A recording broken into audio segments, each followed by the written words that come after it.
Let me start with a question. Have you ever felt that everything in your life is going well, but that inside something tells you you can be doing more or being better?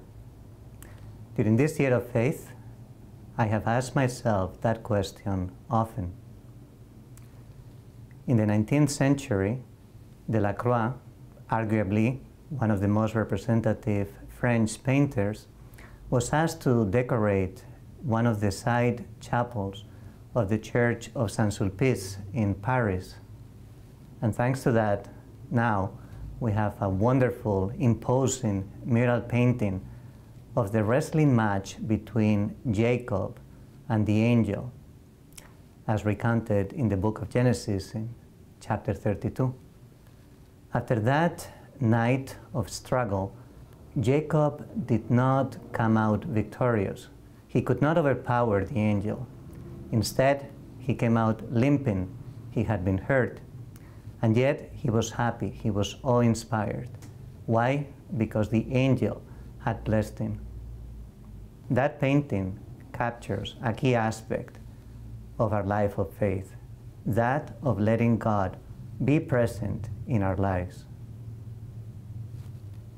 Letting God be present in our life. That is the big, hairy goal that is worthwhile dedicating our lifetime to. The poet Rilke wrote something very beautiful about these wrestlers of the Old Testament. He said, "Whoever was beaten by this angel went away proud and strengthened. This is how they grow, by being defeated decisively by constantly greater beings."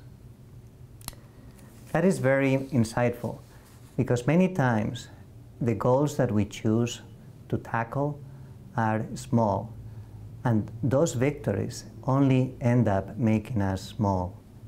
We live in a society where we want to be in control of everything, of our career, of our health, of our relationships. And many times, for many years perhaps, we can win at those battles.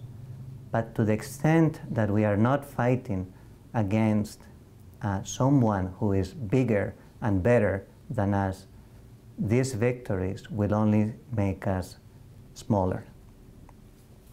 Faith is an invitation to entrust God with our life. It's the greatest challenge that we can have for our existence. It's at the same time reassuring and terrifying. It is a challenge because we know deep down that we are not the cause of our existence, and that the meaning of our life is not really to fulfill my personal desires and plans. When God gives us faith, He gives us true perspective. He makes us know who we are and who He is. God is not a band-aid. He is awe-inspiring. He is awesome in the true meaning of the word. He's not a pet to console us when we are down or to entertain us when we are bored. We have to learn that. And the struggle of faith teaches us those lessons. I'm a chemical engineer by training, and now I have a career in management as the director of a student residence near McGill University. My current struggle to live a life of faith is to make time for God. And I have learned a couple of things along the way that I am happy to share with you. I try to start my day by recollecting myself in silent prayer and trying to attend Mass whenever possible. I live in a student residence, and most days after work, after supper, I get to say the Rosary with some of the students who live there. Every night, before I go to bed, I make some time to examine my conscience. I go to the Sacrament of Reconciliation at least once a week or as often as I need it. These are ways for me to make God present in my life. Many times I came out defeated, just as Jacob did, because I got distracted while saying the rosary, or because I said something that hurt somebody. But these battles matter, because at the end of the day, they are efforts to make God present in what I do. My desire for all Catholics during this year of faith is that we develop this hunger to make God present in everything that we do.